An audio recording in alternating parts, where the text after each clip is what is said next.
We are born free. And we will die free. The time in between, though, that's complicated. In that time, governments, institutions, and our egos will limit our ability to find true freedom in this life. These are real stories of real people overcoming the odds, persevering in justice, and unlocking their potential. Welcome to Finding Freedom. Here's your host, John Odermatt. Hey everybody, welcome back to another episode of Finding Freedom here on the Lions of Liberty podcast. And I'm going to get right to the show in just a minute. Got a great interview lined up today.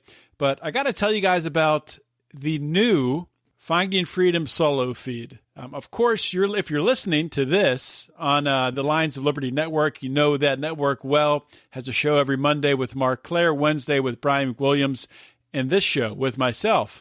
There's also a separate Finding Freedom feed where you get this show every Thursday, but you also get on Tuesday what I call a rewind episode, one of the best episodes from the Finding Freedom archives. I've gone back and pulled some of the most popular episodes with former drug dealers turned serial entrepreneurs, with DNA experts, with a guy who teaches you how to beat a polygraph test. So if you are listening on the Lions of Liberty Network feed, that's great. I don't want you to stop listening here. You can get all the awesome content. But if you've missed these great episodes from past Finding Freedom or Felony Friday days, you can go back and hear them easily by subscribing to the Finding Freedom podcast feed. You can find it anywhere where podcasts are found. Hope you enjoy today's show. All right, we are live with Anthony Welti.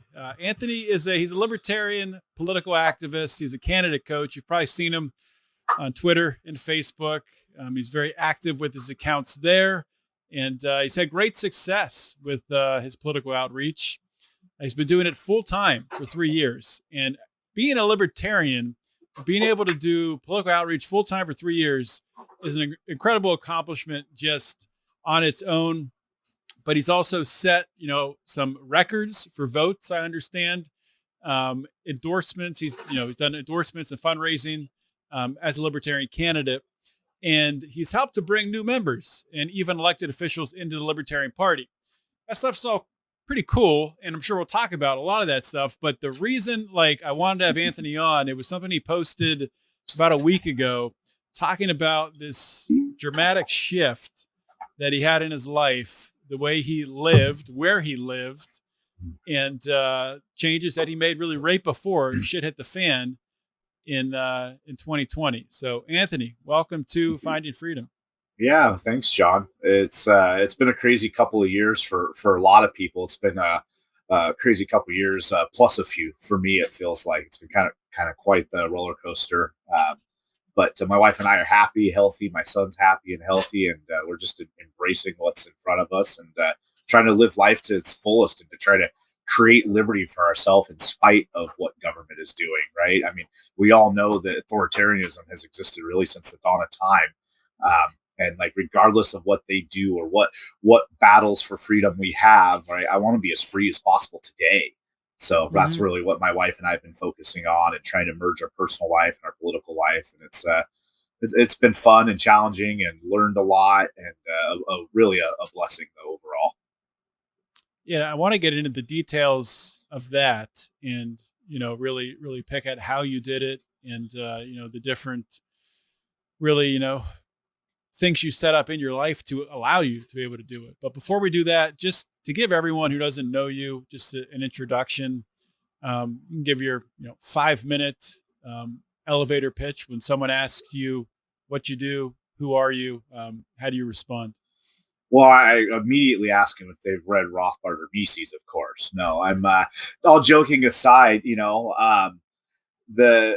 my life is like so many others in this party, right? I just got fed up, tired with the status quo. I got poked in the chest one too many times by the government. And, I was not political in any sense of the way back in the day. Ron Paul didn't bring me to the Libertarian Party. Obama created me, created a libertarian out of me. And I stumbled onto the Gary Johnson campaign via Wikipedia back in 2012.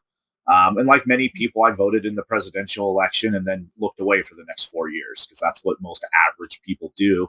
But then at that point, I'd reached a little bit of an awakening and I'd been poked in the chest a little bit, and you just start paying attention. And, next thing you know, you're seeing the evils of statism everywhere. And, for me, that was right about the time I was, getting married, having a kid, talking about the future. Right. Mm-hmm. And there were certain things that were specifically going after my family. Right. We'd lost our health insurance due to some Obamacare regulations, which was both federal and then some state regulations in Washington state.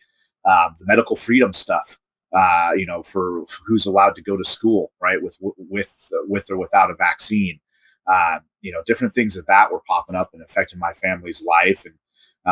And so it was really like, when you say that, just to be clear, with the vaccine, you're talking about just traditional vaccines. Yeah, right? This is pre-COVID. All over the country, vaccines are mandated for entry to school, and you can get personal exemptions in some states or religious exemptions in others. But ultimately, they're forcing us to put our kids on a registry. And look now, years later, what they're doing with vaccine passports and stuff. So. A lot of the writing on the wall for me came through the medical freedom community, about 10 years ago. And, so one thing led to the next, and I decided to draw a line in the sand, to say no more. I'm tired of being bullied. I'm tired of this happening to myself and my friends and good people. And my wife and I together decided to kind of commit as much of our heart and energy to, standing for freedom for everybody, not just our families. Some of the stuff that hit home to us most, that resonated most with us right at the very beginning was the stories of other mothers and stuff. You're like, wow, this is not just a couple people that this is hurting. It's, these things are hurting tons of families all over the country. And it just was something that's like, you got to give a voice to the voiceless almost, and set an example for what it is to stand up to a bully. So, one thing leads to the next. I get involved in the movement. I did run for office out in Washington. I got the pleasure of being Spike Cohen's tour manager on his VP tour around the country last year. Really? That was an absolutely amazing experience. Spike is an incredible man, and of course Tasha behind the scenes is a great, beautiful woman inside and out. And so my passion is for liberty and fighting in any way I can. And now we focus on giving others resources that they don't already have. There's not a lot of assets or resources within this liberty freedom movement, and trying to help one another and staying focused on what the mission is where I feel most productive. And when I do stay focused on that, I'm a lot more effective as well. So that's what we're doing now is we're traveling around the country in a tiny house, essentially. Helping one candidate at a time, spreading liberty one county at a time, and it's been quite the amazing journey. And I guess all we want to do now is just fight, really to the end of it, because they're never going to stop. They're not going to let up on this anytime soon. Yeah, that's for sure. And I mean, that's one of the reasons I wanted to have you on, because you're somebody who isn't just talking the talk, you're walking the walk. You're actually, living that digital nomad type life within the United States. So I kind of want to dig into the specifics of that first, on how you did it. Yeah. So how did you go from, either living in a house or an apartment or whatever you were living in to living in an RV? What was that process like? Because people today, they're seeing what's happening in Canada. They're seeing what's happening across the globe. And they're thinking, this is at some point in time, I could be in this situation where I got to get out of the state I'm in. I got to get on the road. I got to move my family. Very easily could happen within the next 6 months or 5 years, whatever.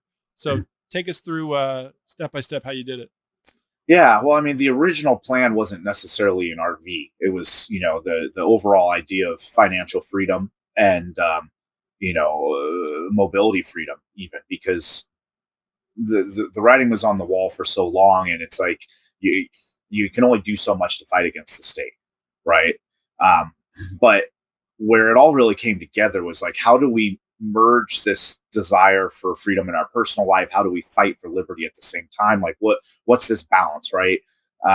And one thing to the next led to the next, to where for my campaign for state insurance commissioner, which is a statewide election in Washington, I decided that if I was going to, this is 2 years prior to even election year, I decided that realized rather, that if I was going to have a fighting chance to run a real big, credible campaign, I was going to have to put full-time effort into it. Right. I'd been tired of watching libertarian campaigns, not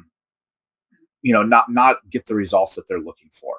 Right. And it's easy to point to a number of reasons why that happens. And one of them is just time and energy. Right. So I said, okay, how can I put as much time and energy into this movement as I possibly can?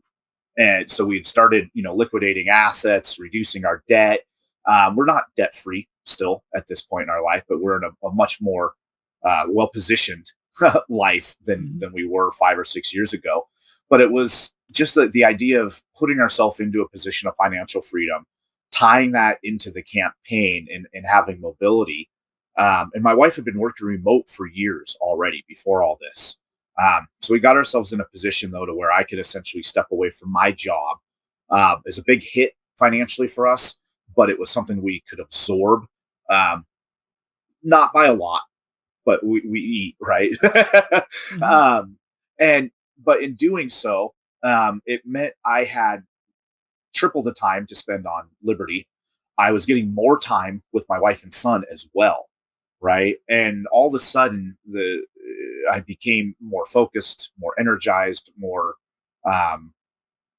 able to just do what I would needed to do to take care of my family, to take care of this, this fight for liberty. And eventually, what we did is we had been traveling around the state. I'd stay at a friend's house if I have an event somewhere, or other times we'd camp. Right, if I have a rally somewhere, we'd go camp outside of town because it was cheaper than staying at hotels. Right, you could get $100 hotel, or you could stay at a campground for like $65 for a couple of nights. Right. And it was something that I could do with my family. My wife and son would then participate in all the political outreach we were doing. So it was a healthy balance, right? My family's engaged in this. They're growing from it just like I am. And it was cheap, but it wasn't sustainable long term, especially if I'm trying to do events every couple of days. So we invested some campaign dollars into a broke down 28-foot travel trailer. And then my wife, my father-in-law, and a whole bunch of volunteers spent about 8 months essentially gutting it and remodeling it into a tiny house. Wow. My wife and I spent all of our own money on making it livable, right? We had the campaign for the structure, and then for the living part, I wanted to put all of our money into that, make it, an equal contribution to the campaign. And we all used all reclaimed wood, all borrowed resources, shared resources. We bought, I think we spent less than $200 on raw material to redo the whole inside. And now it's home. And what it did was it allowed me to quit my job. It allowed me to save, $1,500 a month in rent that we've been paying. And it put us in a position where we could get by on a single income. So we did that, and we moved into the trailer for, essentially the first year of the campaign, taking it all over Washington, literally county by county. How hard is it? Sorry to interrupt, but I got to ask this question because tiny houses fascinate me. How hard is it to find a place to be able to park it and live, and hook it up and, have, water and everything you need? It takes effort and planning, but it's not hard to do.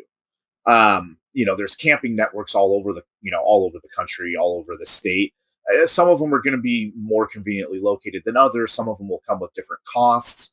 I got involved in essentially a membership network that for the first about 6 months I used.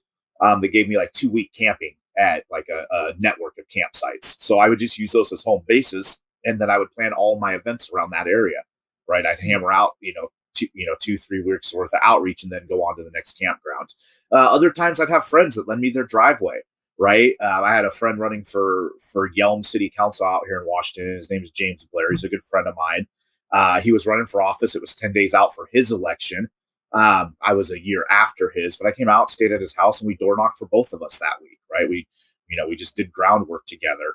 And we stayed in his front yard, drank some beer afterwards, and had a good time with it. But now we use things like Harvest Toast. You might have seen the ads for them on Facebook. That's a pretty cool resource. Just the other day, we stayed at a Harvest Toast that was an organic farm, and it turns out the guy's essentially an anarchist in Florida. He's well-to-do and from a lot of sweat equity. And not only is he doing organic farming, he's about to go public with a prefabricated hempcrete housing plant, IKEA style. He's going to be mass producing them at literally at one a day rate. And it's a really exciting project. If you're into alternative building, if you're not and you want to learn more about alternative building, look into things like hempcrete, container ship housing, earth bag housing, tiny housing, right? There's a lot of different benefits to each of these style of alternative housing. And hempcrete's a really fascinating product that I think could revolutionize building and in a very healthy, sustainable way for really the entire world. Mm-hmm. So anyways, yeah. So Harvest Toast, I met this guy at Harvest Toast. He's amazing. And it's just one of those chance encounters that you get by living on the road. And I've got, dozens of stories like that, people that, I've met along the way, people we've been able to either learn from or help teach them some things or just share in fellowship as people that are seeking freedom for one reason or another. It's quite a unique community. So when you first got involved in libertarian politics and you decided you wanted to run for office, there's really, when I look at the Libertarian Party, I think there's great things and there's things that might be a little bit of a waste of resources. And I'll just kind of lay this out for you and let you bite into it. But I think there's a lot of libertarians who run for office who might not be in a spot where they are really financially ready to go all into a campaign, Mm-hmm. or like you, willing to make the sacrifice and rearrange their life to be, in a place where they can go, all in on a campaign. I think there's a lot of libertarians who, when they run for office, I forget what the term is, but paper candidates, mm-hmm. I guess It is. And I don't think that does anything to help the cause. So I know you do a lot of candidate training, and I know that's one of your big initiatives going forward. When you look for candidates to work with, do you have like a set of things that you're looking for out of specific candidates? Yeah, well, my favorite one on the candidate, kind of intake form I send out to the ones that I've kind of already eyeballed that, seem like they're worth the extra effort. I ask who's better candidate, Bill Weld or Spike Cohen. So that right away, cuts the wheat from the chaff. Does anybody say Bill Weld? Not yet, because they probably weren't going to get an intake form from me anyways. But no, I remember somebody a while back saying, "Man, I'm so tired of getting screwed over by people that I'm just going to ask them if they support Ron Paul off the get go. And if they say no, they're not going to get my help." But no, in all seriousness, I have a couple thoughts on that. First off, I don't like telling people in the movement what to spend their time or energy on. I think there's way too much to do.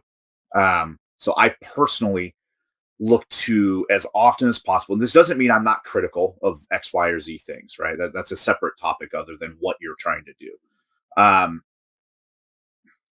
try to empower people where they're at. If they've got an idea in their head, what I want to try to do is help people be as effective and as productive and as efficient within that goal as possible. Mm-hmm. And that requires helping get people pointed in the right direction, helping them create a bigger vision at times. So what I mean by that is, well, let me back up. Let me rephrase that. So that's one part of it, right? Like my point is, if you want to run a paper ballot campaign, then so be it.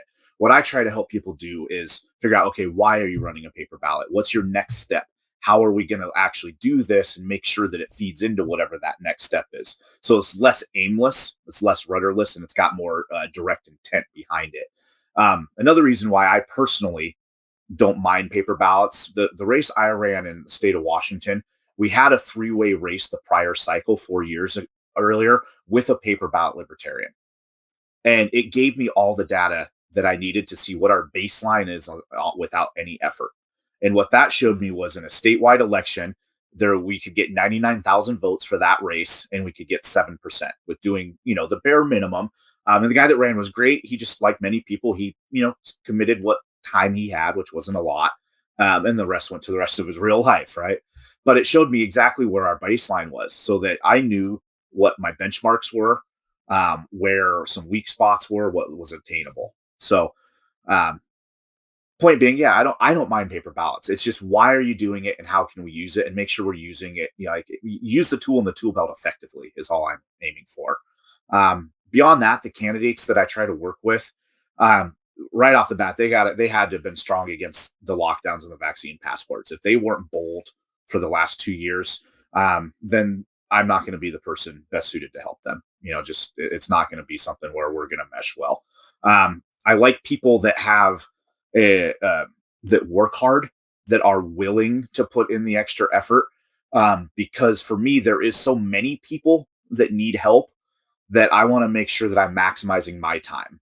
That doesn't mean that I turn away phone calls from people that aren't ready to run an all-in campaign, right? That doesn't mean that the candidates I'm working with are running all-in campaigns. It's that they are running with that type of heart and passion and vision. And then I can help them get to whatever their goal is, or maybe even help identify goals that they didn't even know they had. No, that makes sense. And I'm glad you brought up, with you're looking for candidates who have come out against the lockdowns, come out against the COVID regime. And I'm hoping that, libertarians in general don't miss this moment, because I'm afraid many are.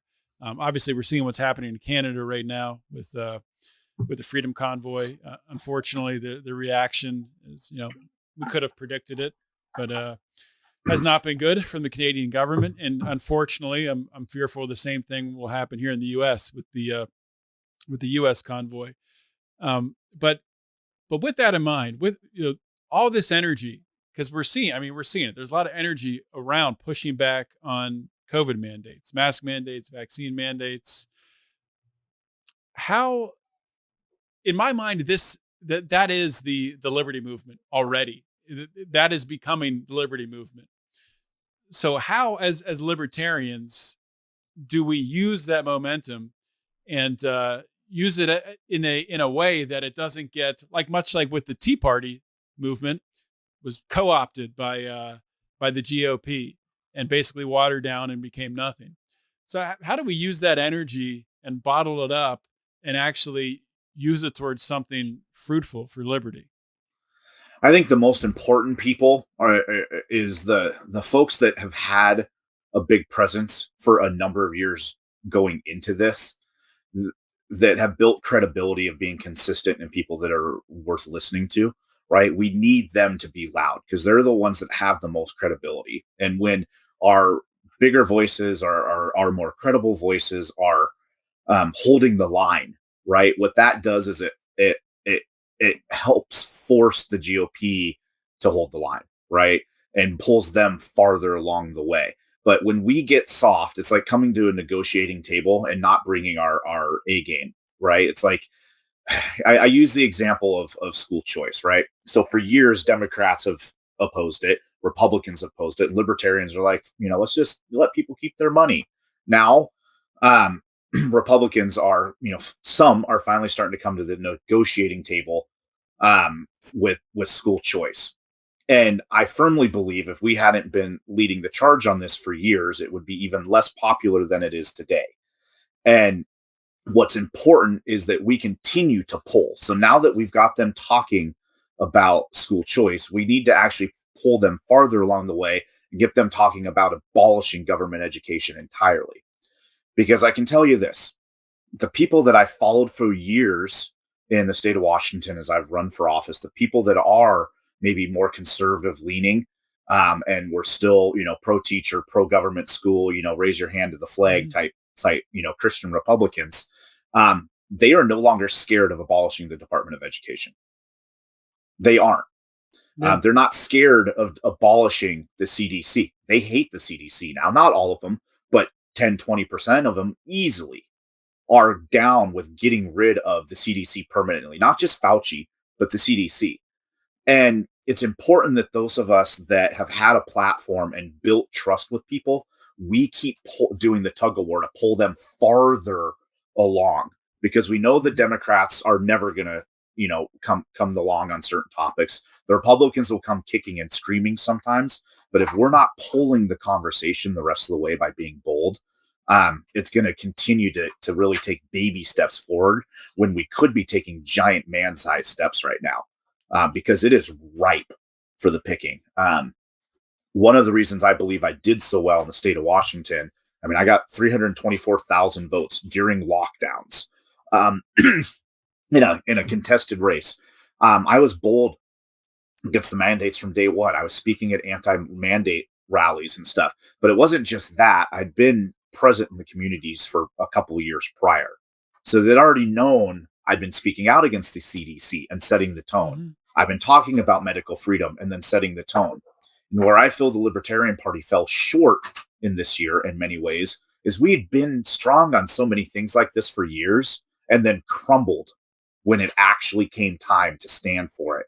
And we should have been hitting freaking grand slams from day one on this and leading on the issue. The GOP was weak. Trump was weak on Trump this. Was terrible. Trump was terrible. DeSantis shut down, right? And they might have done it under duress or whatever, all the easier, right? If we'd been bold instead of timid this whole time, we could have been pulling further along with a stronger pull. So I don't know if that answers your question, but that's where I think we need to be going with. Yeah, no, things. It does. And just to riff off DeSantis for a minute. Yeah, DeSantis did make mistakes, obviously, up front. And I'm not saying DeSantis is some sort of he's not a libertarian, but that doesn't mean there's not many things we can support him on. And I think if he hadn't come out so strongly against mandates, that many states would have had to deal with stricter lockdowns. So I think in many ways, DeSantis really did maybe more than anyone else during this time frame to conserve liberty, which is kind of crazy to think about, but I don't think it's too far from the truth.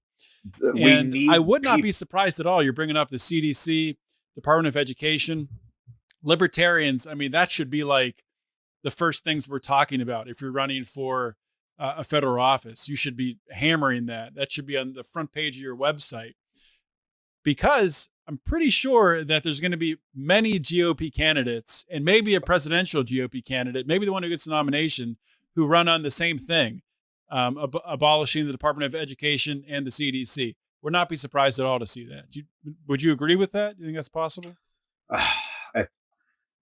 Maybe. You know how the establishment is trying to cheat people out of platforms and keep them out of conversations, stuff. I don't know. That I hope so. I absolutely hope so. I see a lot of them are pandering with very little teeth to it, and we know they say one thing to get elected, and then they do another once elected. So I hope they run on it and do it. I just believe that if our goal is pragmatism and liberty, right, there's nothing more pragmatic than telling 20% of the population that you support them being free from CDC rule for the rest of their life. Okay. We know that there is easily 20% of this country that is adamantly against what's going on. Adamantly, right? There's a huge portion that's okay with it. And then there's a lot of people that are like, well, maybe we still need some of this. But there are just countless people in this country that are waiting to be inspired, right? And to be galvanized at the local level. And if you can do that, running for state house or state senate or something, I think it's a winning message, not necessarily what's going to help win you the campaign, right? Having the winning message isn't the only thing you need. But I think it's incredibly important to be strong on those things right now. It's, I mean, it's killing people. Like, Yeah, no, this is the most important time. Yeah. So speaking of that, you talk about state house. How about to take that to the federal level? Do you think, I know that we had Justin Amash, who moved over to the Libertarian Party at the end of his term, but do you think it's at all realistic for there to be a Libertarian elected in 2024 to Congress? I'm not a race expert. I don't know what all the splits are or whatnot. I can tell you this. I put everything I had into a statewide race. Got as many votes as anybody could, really. And I got 13.5%. I killed it. And I still couldn't do enough, right? I suppose in the right race, in the right situation, if the person got enough money to buy enough ads, right, hit strike lightning in the bottle, sure, maybe, right? And whether or not we can win, I think we should run those races for certain. But I think it's going to be a hard pressed to win an election especially in a 3 or 4 way race, depending on the campaign. But I think it's important we run them. I think the more effort we spend spreading liberty, right, we're still winning people over, right? When I ran for office in Washington, I wanted to win, of course, but that wasn't the only benchmark I had to count as a victory, right? There's so many things I was trying to do. I was trying to expose people to a consistency in thought, right? How we're going to apply these principles consistently across the board. And that's how I brought people in from areas where they just didn't trust politicians. And now they're voting for me because they trust that I'm going to do the same thing no matter who's in charge, type of thing. I think there's a very much needed effort in just practicing, practicing at campaigning, and not for campaigning's sake, but because it forces you to learn new skills that this movement doesn't have. It teaches you things that you don't know. It forces you to become an expert, and quickly. And the more experts we have, the more tenured, experienced people we have fighting for liberty, the better chance we have. But it has to be with the heart of helping people, with or without winning the election. Because libertarians, we're not about, it's not about politics for us. And we shouldn't forget that as we're campaigning, right? For me, it was always about who can I help at this rally, right? Who needs this message, and what can we do to actually give them a solution today, right? To make their life better. And for us, there's so many people out like that we can provide these ideas and solutions to. And then that does feed into the campaign side of it as well. That struck me. So you're saying it's not about politics, but I mean, libertarians ultimately want to have a seat at the table, right? I mean, that's the plan eventually, right? To get a seat at the table and to wield power so you can actually pull back and get some of our liberties back, right? I mean, I think we should be fighting for a win there. I don't know that that's the only way to win this battle. I think to a certain extent, I'm not saying it. I'm not saying it is. No. I think my point is by the time we get to the point where we even have enough people to have enough of a voting block to swing things in any large measurable way, especially at the federal level, we would have had to completely change the way people think to even get to that point. So by that point, I don't even know if it's going to be necessary, right? If you're getting to 25% of the voting population is now voting libertarian, like the entire system's already probably started to change. And we might not even have the same political structure. So, but one of the best, they'll just deperson and deplatform that whole 25% of society. Yeah. So we have to realize, if things are going to get worse, or if things are going to accelerate, right? Whatever that looks like, if we're not arming people with a way to care for themselves in spite of all of that, then people are dying, right? And we want to survive no matter how bad things get. And when people can buy into free markets in one area of their life and they can see a success, right, they're going to start to buy into it in other areas, right? And that's where you can start the brush fires of liberty. It's just getting them to buy in on something as simple as direct primary care, or personal membership associations and things of that nature to reduce costs in their life. And now all of a sudden they're like, well, maybe we have been doing it wrong this whole time, right? And it's just because they never even heard of it. It's not that they oppose direct primary care and want Medicare for all. It's that they've only been sold Medicare for all. And if you can give them something better, which obviously does exist, all of a sudden they're empowered and they start asking more questions about other things. And then hopefully they vote for you. They convert to, pure anarchist in 6 months or less. And, we save the world from the brink of destruction. But, I don't have all the answers. What I try to do is I try to help people where they're at. That's both inside the liberty movement, outside the liberty movement. And I think by doing that, it moves the needle the right direction. Yeah, I would agree. And so you mentioned inside the liberty movement and outside the liberty movement. So, well, I guess I would say this: when you say liberty movement, would you work with a liberty Republican for office? I might work with Lily Tang, right, running in New Hampshire. Is Lily Tang a Republican now? No, she's a full-blown libertarian and has been for a long time. Mm-hmm. But I believe she's running as a Republican. Right. We know Lily. We trust Lily. I might help her. I have an extreme disdain for the two-party system, and I don't necessarily agree with that strategy on a personal level for me. I think I used to be more rigid on this. Actually, I used to think that you can't do that. You're enabling the two-party system. And while I do still think there's some truth to that, I also become looked at it, okay, well, this is a big chess game, right? And there's lots of different ways to win. And Anthony, don't be critical, right? So it would have to be it'd have to be one of a couple, right? Yeah. Otherwise, no, and especially if they're not all the way there to begin with, right? I would rather stay strong and demand better from them because I know they can be better, and bring them the rest of the way along.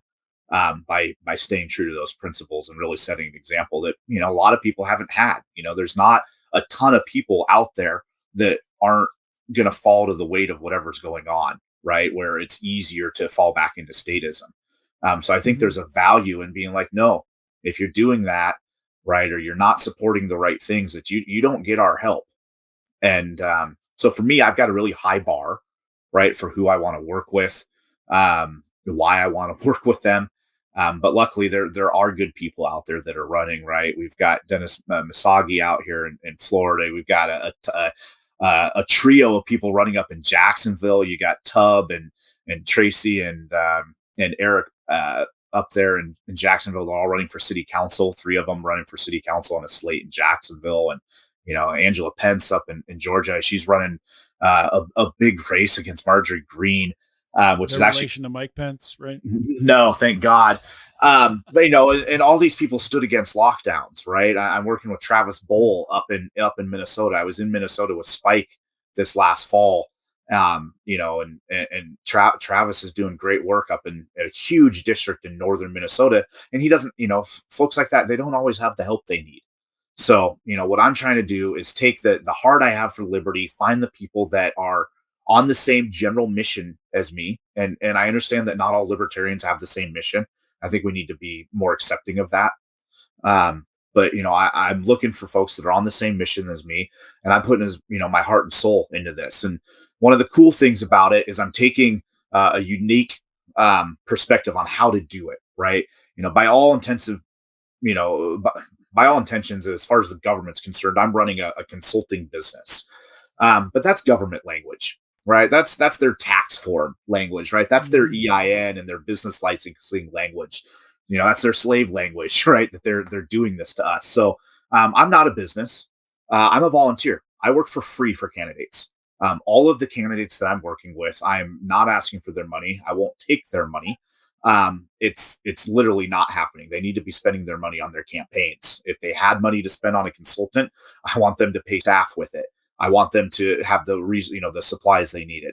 And instead, what I'm doing is I crowdsource on the outside, people that support the mission that I'm on. You can donate and give a gift to me. That I'm not running a PAC. I'm not a business owner. It is a gift. It's a donation, which, of course, if we like those libertarian, tip cards, the tax-free tips that people like giving, you can essentially tip me, and I don't report it to the government, which means I get to keep 20 or 30% more of it. Well, probably 15% more because I don't take that much. But that means I get to work. I get to absorb less resources, right? I can get by on less because I'm giving less to the government. The candidate gets to keep their money, right? And they don't have the pressure of needing to fundraise for a consultant. So it's my idea of bringing, like a voluntary type community resource, to the movement, and allowing people opportunities to, contribute if it brings value to them. Right. So over the next couple of days, I'll actually be announcing my slate of the first 5 candidates that I'm working with. We have a goal of bringing on 5 more as well. I won't do more than 10 this year. I want to take it easy. That's a lot of candidates to be working with. So we're going to roll out 5 and then another 5 a couple of weeks later. But people will have a chance to vet them and be like, yeah, Anthony, I've supported you for all these years. I donated to you before. You're a voice for liberty where there otherwise hasn't been in some areas. I want to keep supporting you on your mission to create liberty for our communities. So they can give to me directly. And then I get to spend my time working for liberty, working for candidates, and essentially helping them get from point A in their campaign to Z, and really just trying to make their lives easier, providing coaching to them directly, helping provide training to their campaign team. So many libertarians have never phone banked, have never knocked on a door, have never given a political speech, and that's fine. You shouldn't have had to, right? You shouldn't have had to do that because you should have been free and not needing to worry about it. But the fact of the matter is you're here because you've been bullied and you want to stand up for yourselves and you want to help these good candidates. But they don't have the resources to even know what that's like. And it's a lot of beating your head against the wall and figuring it out as you go. And while that's fine, right, for a while, it's not fine for 50 years, as long as the Libertarian Party has been around. You burn out very quickly. As someone who was a campaign manager for a Libertarian Senate candidate, you'll be burnt out very quickly if you don't know what you're doing. Well, and there's so few campaign managers because there's so few of us that have run for office, right? So there's just a lot of people with good hearts and good ideas, but it's trying to get rubber to meet pavement, right? So that's where kind of my phrase, the road to liberty, comes from, which is my my website, theroadtoliberty.com. And it also ties into my travels, right? As I've gone from literally Canada to Mexico, I've gone from Washington all the way down to Key West. I've been up as far north as New Jersey and just all over the country, for the last 3 years, kind of bringing liberty, on the road with me, and just trying to help our candidates down that road as well, and just making their lives easier, helping empower this movement. I think it's healthy. I think it keeps us focused. And I think it gets us closer to our goals. So it's been quite the experience for me, and I've been blessed to work with some great people along the way already. Yeah, man. Well, I think that's a very cool model that you have set up. And you're selecting your candidates, you're making them known to your supporters who are, helping to crowdfund and support you. It's almost like a patron for being a campaign consultant or campaign manager or whatever. And you're doing it in a way with technology today. Yeah, you can work with 3 or 6 or however many people and leverage your time. Of course, obviously, it's not the same as just working with one person, but it's much better than having nobody to help you, and they don't have to pay for it because you're being funded based on your experience, based on your work ethic, and based on what you've brought to the table in the past. So hopefully that's like a template that other people can use who, over time get this experience and want to, maybe do something similar to what you do. And you can get, these kind of sprouting up across the country. Because I don't think there's any way libertarians can't compete with the dollars from the two big parties. It's Certainly not even in close. certainly not in the bigger races. I mean, I helped fundraise my incumbent. That's probably just because they didn't think they needed to fundraise, right? But I out fundraised them by quite a bit. But no, I mean, so this is the interesting thing is, so first off, for the people that are going to chime in and call me a grifter, I've got one couple words for you. I'm not going to say them I heard because you had kids might be watching, right? somebody trolling you, calling you a Yeah, grifter on it. Was that on yeah, Facebook or? Yeah. yeah. I would say shut your mouth and eat it. Okay. Second off, I am helping candidates fundraise money specifically. Okay. I am hitting the phones with them, dialing for dollars for them, and letting them keep 100% of that money. Okay. So my goal is for all the candidates to help each of them personally. I want to help them individually raise at least an additional $500. Right. That's a couple hours worth of phone calls. Most of you that would hate me and call me a grifter have spent 0 hours dialing to fundraise for any candidate. Okay. So while I am trying to raise some money for myself, I have to. I have a family of three. I live in a trailer, and we have visions of owning some property someday and not having to travel all the time, right? I need to make a little bit of money at this point. Otherwise, I go back to work for the man and, don't get to spend all of my time for liberty. So, but for me, it's always about that balance. It's like, okay, if I need help, I want to make sure I'm giving an equal amount of help, right? So there's always a give and a take there, not a suck off the liberty movement and grift as others would say. But what's also fun about this is the way I live, going from essentially retirement community campsite to vacation campsite to camp in the woods campsites and RV parks all over the country as I'm traveling. I'm in different communities every single week. And these are communities where people walk around. They have campfires with each other. They're at the community rec center. They're at the pool room. They're bullshitting at the water cooler. You are constantly meeting people, new people. Every week in a new campsite, I make, I probably have 20 or 30 different conversations with people. And what do you think people talk about the first time you meet? Oh, what do you do? Where are you from? Oh, wow. You're doing something a little unique, right? Let me ask more questions. Right. And that inevitably gives me an opportunity to talk about our candidates that I'm helping, issues that are popping up, and more specifically ask them like, yeah, why are you doing this travel life? What was it that created you, wanting to live? And somebody's like, well, cost of living was too high here, or, I didn't like the schools over here, so we decided to homeschool. And I get to listen to them and empathize with their concerns and talk to them in a way most people have never been talked to. Because let's be honest, most people don't know what libertarianism is. Most people haven't had, detailed conversations with libertarians. And I get to talk to things about, they're like, oh, well, how do you make money? Well, I do this thing where I actually work without a business license, right? And people, give me money because they support the things that I'm doing, right? And they're like, oh, you don't have a business license? I'm like, no, and you don't need one either for, whatever it is that you're doing. Right. And we get to talk about tax codes and things of that nature. Just the conversations go any number of different directions. And it's been a lot of fun to get to meet people and just learn that a lot of us are very similar. We're just, maybe concerned about a different topic. And if you just listen to people and let them tell you their stories, you get opportunities to give these solutions to people. And I'm getting to do that every single day. I'm getting to spend all of my working hours, helping candidates, and I get to spend 0 of my time setting my kid to be raised by the government in public education. So I feel like I'm winning at life right now. I'm very happy. I wish government would get the hell out of the way so I could be even happier, but they're not. So we're going to keep doing this. We're going to keep fighting. We're going to enjoy life in spite of government. Right? They want to lock you in their homes. They want to take your jobs away. They want to tell you where you can and can't go. I told them to piss off.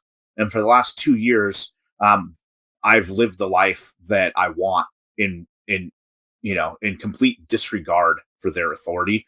And you know what? I've been hassled basically only by TSA.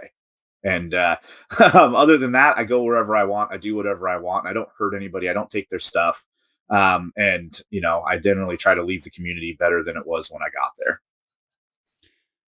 And that right there is why I wanted to have you on, because you are a living embodiment of living a libertarian lifestyle. You're not just talking about it, you're doing it. You're not just saying we need to get enough votes, take over the government, and end the Fed, so we can have true freedom, because that's not going to happen. I'd love to end the Fed. I'd love to do it.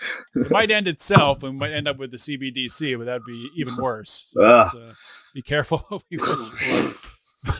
But before I let you go, I know you mentioned your website. Please say it again, and social media and anything else you want to plug. Yeah, what I want to plug is that we need help for our candidates. If you are interested in doing some work remote for a candidate and you haven't found anybody that's really inspired you, I'd love to introduce you to a couple of the men and women that I'm working with, because I think they're incredible and I think they'll earn your time. But we go to the website, roadforliberty.com, subscribe, and then there's a couple of groups on there.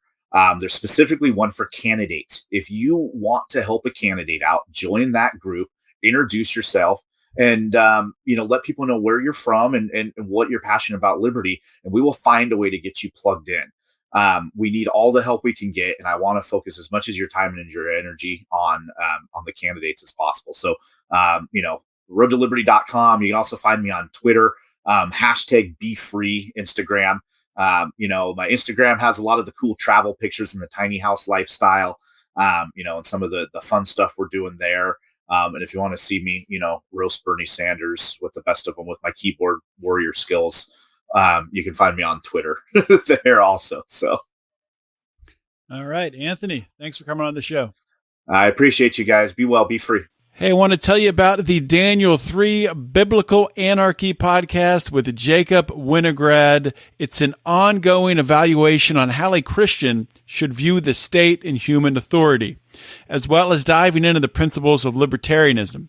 On the podcast, he explores the entanglements between the church and the state in order to bring Christians and the church back to practicing the mantra of no king but Christ.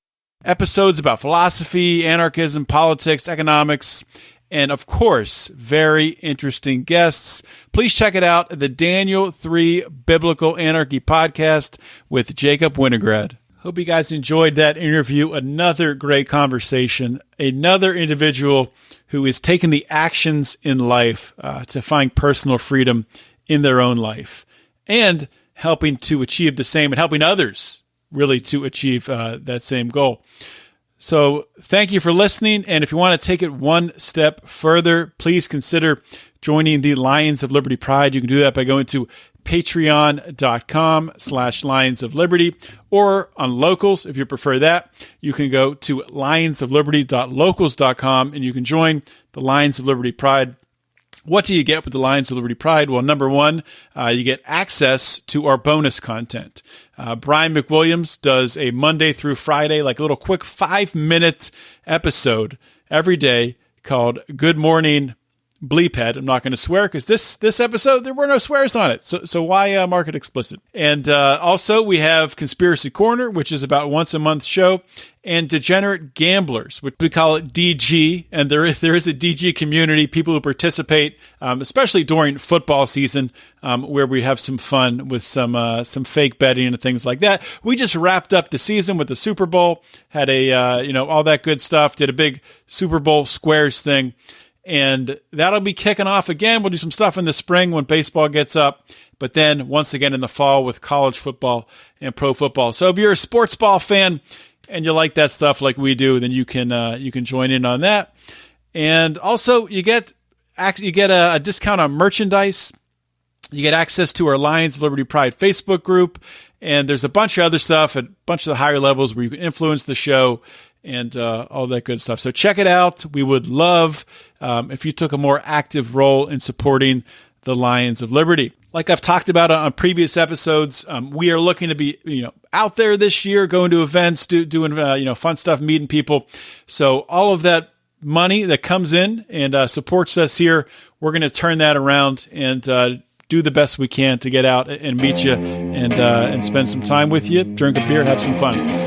So that's all I got for today, guys. Hope you all have a great weekend, and I'll see you next week. Always remember to keep your head up and the fire's liberty burning.